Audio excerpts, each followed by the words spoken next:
ಏನ್ ಗುರು breaking music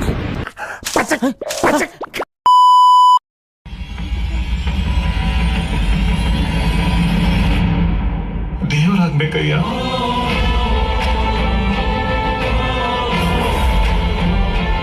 2003 ಒಂದು update ಏನ್ ಮಾಡ್ತಾನೆ ಅಂದ್ರೆ ಇಡೀ ಪಲ್ಸರ್ ಅಲ್ಲಿ ಅವಾಗ 180 ಮತ್ತೆ 150cc ಎರಡು ವೇರಿಯಂಟ್ ಇದ್ವಲ್ಲ, ಎರಡರಲ್ಲೂ DTSI ಅಂತ ಒಂದು ಟೆಕ್ನಾಲಜಿ ಇಂಪ್ಲಿಮೆಂಟ್ ಮಾಡ್ತಾನೆ. ಇದ್ರಲ್ಲಿ ನಮಗೆ 149.5cc engine, 13.25 newton metre torque ಮತ್ತೆ ಆಲ್ಮೋಸ್ಟ್ 13.8 bhp ಹಾರ್ಸ್ ಪವರ್ ಸಿಗುತ್ತೆ.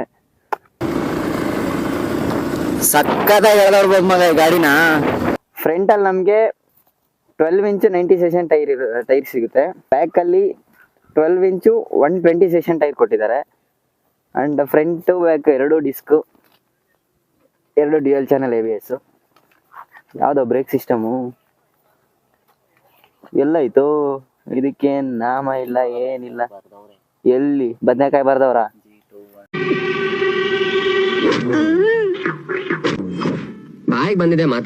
2001 ಲಾಂಚ್ ಆದ ಮಾರ್ಕೆಟ್ ಅಲ್ಲಿ 150 ಮತ್ತೆ 180cc ವೇರಿಯಂಟ್ ಅಲ್ಲಿ ಲಾಂಚ್ ಆಗ್ತವೆ, ಎರಡು ವೇರಿಯಂಟ್ ಅಲ್ಲಿ.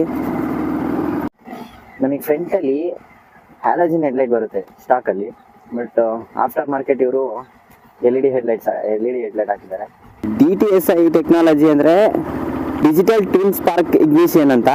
ಮಾಮನ್ ಪಿಂಡ ಯಾವ ಬೋಳಿ ಮಗನಿಗೆ ಅರ್ಥವಾಗುತ್ತದೆ. ಟೆಕ್ನಾಲಜಿ ವಿಚಾರಕ್ಕೆ ಬಂದ್ರೆ ಇದು 1995ರಿಂದ 1997 ಹತ್ರ 2 ವರ್ಷ BMW ದವರು ಯೂಸ್ ಮಾಡಿರ್ತಾರೆ. ಇದೆಯಲ್ಲ ಇದು ಟೈಲ್ ಲೈಂಪು, ಇದು ಸಿಗ್ನಿಫಿಕೆನ್ಸ್ ಬಜಾಜ್ ಗಾಡಿಗಳಲ್ಲಿ, ಅದರಲ್ಲೂ ಪಲ್ಸರ್ ಗಾಡಿಗಳಲ್ಲಿ ಮಾತ್ರ ನೋಡೋಕ್ಕಾಗೋದು. ಅದು ಟೈಲ್ ಲ್ಯಾಂಪ್ ಬಂದ್ಬಿಟ್ಟು LED ಕೊಟ್ಟಿದ್ದಾನೆ.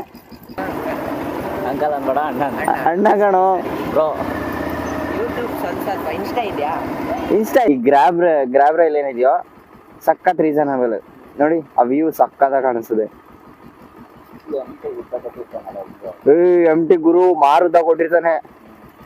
ತಪ್ಪು ಮಾಡ್ದೆ, ನಾನು ಎಲ್ಲಿ ತಪ್ಪು ಮಾಡ್ದೆ? 2003 ನಮಗೆ ಮೇಜರ್ ಆಗಿ 3 ಅಪ್ಡೇಟ್ಸ್ನ ನೋಡ್ಬೋದು. ಒಂದು ಇವಾಗ ಹೇಳಿದ್ದು DTSI ಟೆಕ್ನಾಲಜಿ, ಆ್ಯಂಡ್ ಇನ್ನೊಂದು ಹೆಡ್ಲ್ಯಾಂಪು ಆ್ಯಂಡ್ ಟ್ವಿನ್ ಆರ್ನ್. ಲೌಡಾಗೇ ಇದೆ, ಕೇಳಿಸ್ತಾ ಇರ್ಬೋದು. ಮುಂಚೆ ಸಿಂಗಲ್ ಆರ್ನ್ ಬಂದಿತ್ತು 2003ಕ್ಕೂ ಮುಂಚೆ. ಸ್ಟೆಪ್ ಬೈ ಸ್ಟೆಪ್ ಅಪ್ಡೇಟ್ ಮಾಡಿಕೊಂಡು ಫೈನಲ್ ಆಗಿ ಈ ಥರ ಗಾಡಿ ಇದೆ. ಮುಂಚೆ ಎಲ್ಲ ಊರಿಗೆ ಒಂದು ಪಲ್ಸರ್ನ ನೋಡ್ತಿದ್ವಿ ನಾವು, ಬಟ್ ಇವಾಗ ಆದರೆ ಮನೆಗೊಂದು ಪಲ್ಸರ್ನ ನೋಡ್ತೀವಿ. ಇವ್ನ್ಯಾವನ ಸೆಡೆ ನನ್ನ ಮಗ.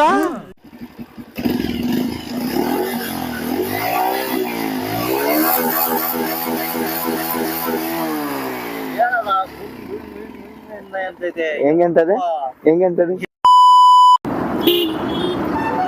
ಜನ ನಿಟ್ಟೆ ಇರಲ್ಲ. ಬಸ್ಸಿಂದ ಇಳಿದು ಬಂದ್ರೆ ನಿದ್ದೆಗಣ್ಣಲ್ಲಿ ಇಳಿದು ಬರ್ತಾರೆ. ಹಾರ ನೋಡಿತಿದ್ದೇನೆ ಹೆಂಗ ನೋಡೋದು ಇಲ್ಲ. ನಮಗೆ 15 ಲೀಟರ್ ಟ್ಯಾಂಕ್ ಕೆಪಾಸಿಟಿ ಬರುತ್ತೆ. ಆವ್ರೇಜ್ 40 ಕಿಲೋಮೀಟರ್ ಮೈಲೇಜ್ ಬರುತ್ತೆ ಅಂದ್ರೂ ಒಂದು ಫುಲ್ ಟ್ಯಾಂಕ್ ಅಲ್ಲಿ ಆರಾಮಾಗಿ 600 ಕಿಲೋಮೀಟರ್ ಓಡಾಡ್ಬೋದು. 45 ಮೈಲೇಜ್ ಬರುತ್ತೆ ಅಂದ್ರೂ ಅಲ್ಲಿಗೆ 15 ಲೀಟರ್ ಟ್ಯಾಂಕ್ ಕೆಪಾಸಿಟಿ ಅಂದ್ರೆ ಎಷ್ಟಾಗುತ್ತಾ ಗೊತ್ತಿಲ್ಲ. ಕ್ಯಾಲ್ಕುಲೇಷನ್ ಹೇಳ್ತೀನಿ, ಫಾರ್ಮುಲಾ ಅಡಾಪ್ಟ್ ಮಾಡ್ಬಿಡು. 45 × 12 45 × 12 48. 675 ಬಂದ್ರೆ ಪರ್ಸನಲ್ ಲೈಫ್ ಕೊಟ್ಟೋಗುತ್ತೆ ಅಂತ ಕೇಳಿದ್ದೆ. ಇಲ್ಲ, ಕರೆಕ್ಟ್ ಟಿಪಿಕಲ್ ಕನ್ನಡಿಗ ಅವ್ರ ಚಾನಲ್ ನೋಡಿದ್ದೆ ಒಂದು ವಿಡಿಯೋದಲ್ಲಿ. ಬಂದಾಗಿಂದ ಪರ್ಸನಲ್ ಲೈಫ್ ಅನ್ನೋದೇ ಹೋಗ್ಬಿಟ್ಟಿದೆ ಗುರು. ಬಟ್ ಆಕ್ಚುಲಿ ಅವಾಗ ಅಷ್ಟೊಂದು ನನ್ಗೇನು ಅರ್ಥ ಆಗ್ಲಿಲ್ಲ. ಬಟ್ ಇವಾಗ ಗೊತ್ತಾಗ್ತಾ ಇದೆ ಪರ್ಸನಲ್ ಲೈಫ್ ಕೆಟ್ಟೋಗಲ್ಲ, ದೂರವಾಗ್ಲಾಗ್ತದೆ ಅಂತ. ಈ ಗಾಡಿನ ನಾನು ಫಸ್ಟ್ ನೋಡಿದ್ದು ನನಗ್ ಚೆನ್ನಾಗಿ ನೆನಪಿರೋದು 2 ಮೂಮೆಂಟ್. ಬೇರೆ ಕಡೆ ಎಲ್ಲ ನೋಡಿರ್ತೀನಿ ಲೈವ್ ಅಲ್ಲಿ. ಫಸ್ಟ್ ನೋಡಿದ್ದು ಟಿವಿಲಿ, ಅದು DVS ಅವ್ರ ಮೂವಿ ಯಾವ್ದು ಇಂದ್ರ ಮೂವಿಲಿ ಒಂದು ಬೈಕ್ ಸ್ಟಂಟ್ ಇದೆ. ಲೆಕ್ಕ ಆಗ್ತಾ ಇಲ್ವೇ ಇಲ್ಲಿ? ತಡಿಯ 4 40 ಸೈಡ್ ಇಕ್ಕೋ. 5 ಎಂಟ್ಲಿ ಎಷ್ಟು? 5 ಎಂಟ್ಲಿ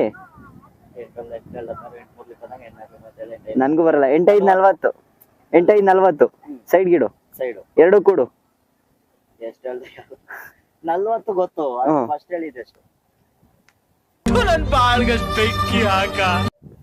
ಇನ್ನು ಮೀಟರ್ ನೋಡೋದಾದ್ರೆ ನಮಗೆ RPM ಲಿಮಿಟು ಅನಲಾಗ್ ಇದೆ, ಕಂಪ್ಲೀಟ್ ಮುಳ್ಳು ತಡಿ ಟಿಂಗ್ ಅದ. ನೆಕ್ಸ್ಟು ಅಲ್ಲೇ ಅದ್ರ ಪಕ್ಕದಲ್ಲೇ ಇಂಜನ್ ಸ್ವಿಚ್ ಇದೆ, ಆರ್ ಪಿ ಎಮ್ ಲೈಟ್ ಇದೆ, RPM ಲಿಮಿಟ್ ಲೈಟು. ನೆಕ್ಸ್ಟ್ ಈ ಕಡೆ ಡಿಜಿಟಲ್ ಅನ್ನೋದಾದ್ರೆ ಫ್ಯೂಯಲ್ ಇಂಡಿಕೇಶನ್ ಇದೆ, ಈ ಕಡೆ ಗಾಡಿ ಎಷ್ಟು ಸ್ಪೀಡಲ್ಲಿ ಓಡ್ತಿದೆ ಅಂತ ತೋರಿಸುತ್ತೆ. ಇದು ಓಡೋಮೀಟರ್ ಡಿಜಿಟಲ್ ಅಲ್ಲಿ ತೋರಿಸುತ್ತೆ. ಈ ಗಾಡಿ ಮೇಂಟೆನೆನ್ಸ್ ಫುಲ್ ಚೀಪಾಗಿ ಮಾಡ್ಬೋದು. 1,500ದಿಂದ 1,000ರಿಂದ 1,500 ಅಂದ್ರೆ ಕಂಪ್ಲೀಟ್ ಸರ್ವಿಸ್ ಮುಗ್ದೋಗ್ತದೆ ಬ್ರೋ. ರಾಯಲ್ ಎನ್ಫೀಲ್ಡ್ ಗಾಡಿ ಸರ್ವಿಸ್ ದುಡ್ಡಲ್ಲಿ ಈ ಗಾಡಿ ಲೈಫ್ ಟೈಮ್ ಸರ್ವಿಸ್ ಮಾಡಿಸೋದಲ್ಲ. ಎಷ್ಟು ಸಿಂಪಲ್ ಆಗಿ ಕೊಟ್ಟಿದ್ದಾನೆ ಅಂದ್ರೆ ಇದು indicator, neutral light, head light. ಇದು ಆ್ಯಕ್ಚುಲಿ ಎಲ್ಲ ಗಾಡಿಲೂ ಬ್ಲೂ ಕಲರಲ್ಲೇ ಬರೋದು ಇಂಡಿಕೇಟ್ರು. ಆನಾಗೈತಾ? ಓ ಕನೆಕ್ಟೆಡ್ ಡೈರೆಕ್ಟ್ ಅಲ್ಲ. ನೆಕ್ಸ್ಟ್ ಇದು ABS ಲೈಟು. ಗಾಡಿ ಬಗ್ಗೆ ಎಲ್ಲ ತಿಳ್ಕೊಂಡಿರೋರು ಇದನ್ನ ಗ್ಯಾಂಗ್ಸ್ಟರ್ ಅಂತ ಕರೆಯಲ್ಲ, ಒರಿಜಿನಲ್ ಗ್ಯಾಂಗ್ಸ್ಟರ್ ಅಂತ ಕರೀತಾರೆ. They call me OG. Original gangster. ಇದು ಪಾಸಿಂಗ್ ಸ್ವಿಚ್ಚು, ಮತ್ತು high beam, low beam, indicators, horn. ಈ ಗಾಡೀಲಿ ನಮಗೆ ಡಬಲ್ ಹಾರನ್ ಸಿಗುತ್ತೆ. ಲೌಡಾಗೆ ಇದೆ ಡಬಲ್ ಹಾರನ್ ಅಂದ್ರೆ ಈ ಕಡೆ ಇದು engine button, engine switch, button switch ಎರಡು ಒಂದೇ, ಕಿಲ್ ಸ್ವಿಚ್ಚು. ಸೊ ಕೊನೆಯದಾಗಿ ಹೇಳೋದಾದರೆ ಈ ಗಾಡಿದು ಆನ್ ರೋಡ್ ಪ್ರೈಸ್ ಬಂದ್ಬಿಟ್ಟು 1,56,000 ಇದೆ. ಟ್ವಿನ್ ಡಿಸ್ಕ್ ಮಾಡಲು 1,56,000. ಇವಾಗ ಅಕ್ಷಯ ಬಜಾಜ್ ಅವ್ರಿಗೆ ಕಾಲ್ ಮಾಡಿ ಕೇಳಿದ್ದು, ಅವ್ರು ನೋಡಿದ್ರೆ ಬಂದು ಗಾಡಿ ಟೆಸ್ಟ್ ರೈಡ್ ಮಾಡಿ ನೋಡಿ ಯಾವ ಗಾಡಿ ಬೇಕೋ ಆ ಗಾಡಿ ಪ್ರೈಸ್ ಕೇಳಿ ಅಂತ ಹೇಳಿದ್ರು. ಮತ್ತು ಇದರಲ್ಲಿ ಇನ್ನೊಂದು ವೇರಿಯಂಟ್ ಬರುತ್ತೆ, ಸಿಂಗಲ್ ಡಿಸ್ಕ್ ಚಾನಲ್ ABS. ಅಂದರೆ ಫ್ರಂಟ್ ಮಾತ್ರ ABS ಇರುತ್ತೆ, ಬ್ಯಾಕಲ್ಲೇನು ABS ಇರೋಲ್ಲ, ಬ್ಯಾಕಲ್ಲಿ ಡಿಸ್ಕ್ ಬ್ರೇಕ್ ಅಷ್ಟೇ. ಅದು 1,53,000 ರೂಪಾಯಿ ಇದೆ.